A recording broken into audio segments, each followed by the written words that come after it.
integrity has been attacked, there have been allegations of bad faith that has been attacked, and I need to defend myself and my client. Yesterday, you testified that when Karen Reed was brought to the hospital, she didn't want to get into a hospital Johnny and she didn't want to give a urine sample. Do you recall that testimony? I do. It was clear to you that her reluctance to cooperate at that time was because she very much wanted to check on John's progress and status at the hospital, correct? No, I don't believe that to be the case. Well, you testified before the grand jury regarding this matter 3 years ago, didn't you? I testified before the grand jury 3 years ago. You were under oath then, as you're under oath today, correct? Correct. You swore to tell the truth. I am telling the truth. You swore to tell the truth in 2022 before the grand jury, did you not? I did. And your memory of what happened at the hospital was very good in April of 2022, right? As good as today? Your memory in April of 2022 was very good, wasn't it? It was very good as it is today. Okay, so you want to add the as it is today, despite the fact that you weren't asked that question, is that right? Objection. Sustained. All right. When questioned by Mr. Lally at the grand jury, you were asked the following question. So what, if any, interaction did you have with her once you were there?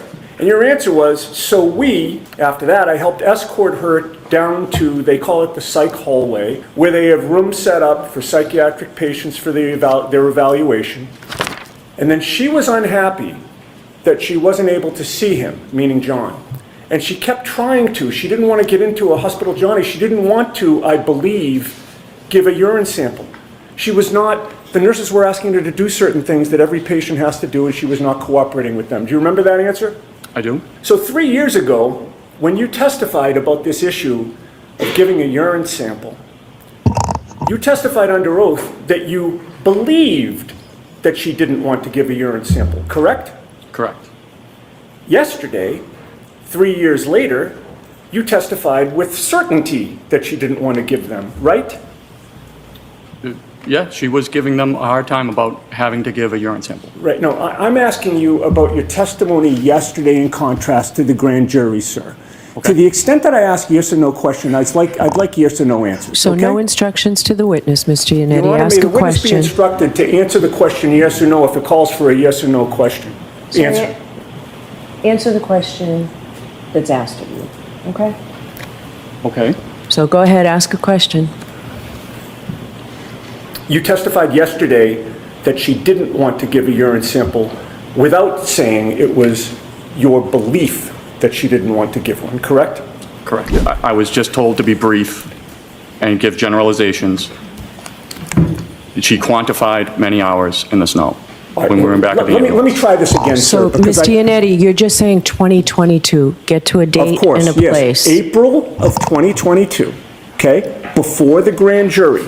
My question again, and I'm still seeking a yes or no answer from you. Nowhere in your answer, in April of 2022, before the grand jury, did you testify under oath that Ms. Reed told you that John had actually been in the snow for many hours, correct? Not in 2022 of April, no.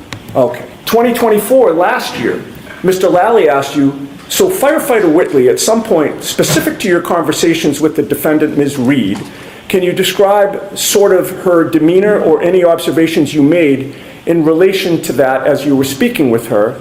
And your answer was, she was very upset. She kept asking if there was any chance. She kept asking us if we knew if the person ambulance 1 had transported was alive or dead, and we could not speak to that. She asked if somebody could be alive in the snow without a jacket for many hours, correct? Correct. So 2022, there was no mention of many hours. 2024, over time, now that's the first time that you mentioned the words many hours in your testimony regarding this case, correct? Correct. When you testified last year, you testified still that she was asking you a question about surviving in the snow, correct? Correct. And Mr. Brennan said, can you share with the jury what those conversations were about? And your answer was, so we were talking, she was upset. She kept asking if there was any chance her husband could be alive, even sitting outside in the snow without any coat for many hours.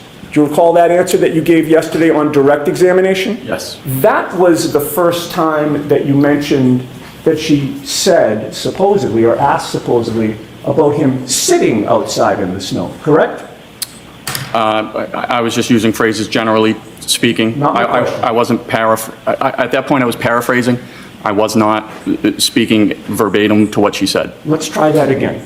That was the first time that you mentioned that she claimed or asked that he was sitting outside, correct? It could have been sitting, laying, being. Let's try it a third time. Of the truck. What is a beacon light? Beacon light is exactly what it looks like. It's a light that just illuminates and it goes around in circles.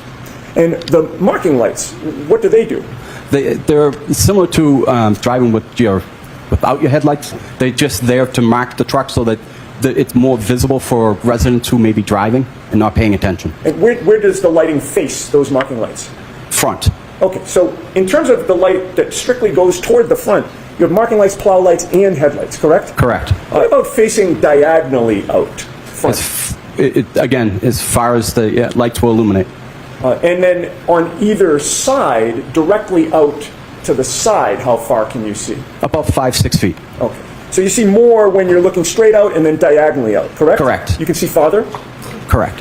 You were not with Ms. Reed on the late evening of January 28th or the early morning of January 29th of 2022, correct? Correct, I was not. You have no personal knowledge of when Ms. Reed had her last drink, correct? Correct. Were you informed that she went to John O'Keefe's house in Canton and was the only adult in the house at that time after 12:45? Assisting. Are you aware of what type of alcohol John O'Keefe had available in his house at that time? Assisting. Were you aware that she was waiting for John O'Keefe to come home, but he never did? Do you have any personal knowledge of whether Ms. Reed poured herself a drink during the hours of 12:45 a.m. and 6 a.m. on January 29th of 2022? No, I do not. And do you know whether she had more than one drink during those hours? No, I do not. Assume that Ms. Reed did have something alcoholic to drink after 12:45 a.m. Would that affect your assumptions about whether she was in the absorption or the elimination phase? Yes, it would. And if she did have something to drink after 12:45 a.m., what would that do to your calculations? The foundation of my calculations would be incorrect. If your assumption about when the last drink was consumed was incorrect, you would not have confidence that your conclusions are accurate today. Correct. Now, to be clear, the Chevy Traverse that you photographed at One Meadows, you did so on February 3rd of 2022, correct? Yes, sir. And you realized at the time that was 5 days prior to the incident in question, which was January 29th of 2022? 5 days after, not prior. Did I say prior? You did. Thank you for correcting me, because you're right. You were photographing it 5 days after January 29th, correct? Yes, sir. And it's fair to say, sir, that your earliest involvement in the case was February 3rd of 2022, correct? Yes, sir. So you don't know, and you didn't know at the time, who had access to that Traverse during those 5 days, correct? That is correct. You met former Trooper Michael Proctor on February 3rd at 34 Fairview Road in Canton? Yes, I did.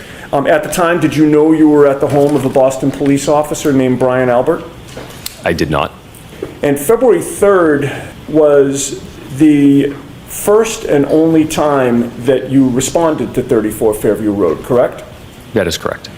With regard to anything that you saw on the lawn or on the snow that day, you have no personal knowledge as to how any of those items got there, correct? I do not. And 5 days after January 29th, you had no personal knowledge at the time of who had access to that front lawn during those 5 days, correct? That is correct. You had no information that a guard had ever been posted near that lawn? Not that I'm aware of. And when you got there, there was no crime scene tape, correct? No, there was not. There was no tent? No. other than the police officers standing there on February 3rd, the lawn was open to anyone who wanted to look at it, just like any other lawn on the street, right? I'm unaware of that. I don't know. Now, in terms of your actions that day in documenting the scene with photographs, you did not write a report on what you saw and what you photographed, correct? I took notes of what I saw and what I photographed. Michael Proctor was the one to write the report in which he reported that you were the photographer on scene, correct? I don't know what Michael Proctor did for a report, so I can't testify to that. Okay, but you didn't write a report. I wrote a report of what I did, showing up at the scene and taking photos, and then submitting those photos to the Norfolk County Detectives Unit. You knew at the time that Michael Proctor was the lead investigator on the case, correct? Yes, I did.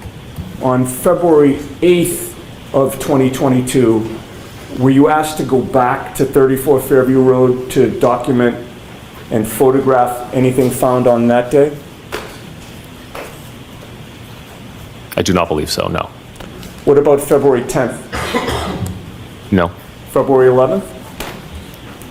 Again, my only involvement was on February 3rd. So that means that on February 18th, nearly 3 weeks after January 29th, you were not asked to go back to 34 Fairview to document. Is agreed upon, but not a singular conversion factor. Right, and the range that you used was 1.13 to 1.19, correct? Yes. You recognize, however, that with all the factors affecting the amount of water in somebody's blood from person to person, and even within one person over time, some people can fall outside the range that you used, correct? Yes. And you recognize that some studies have shown a conversion rate from serum to whole blood can be higher than 1.19, correct? Yes. Are you aware of a study by Rainey, R-A-I-N-E-Y, reporting conversion rates as high as 1.59? Yes. And if the conversion rate is higher, that would mean that the actual blood alcohol concentration would be lower, correct? Yes.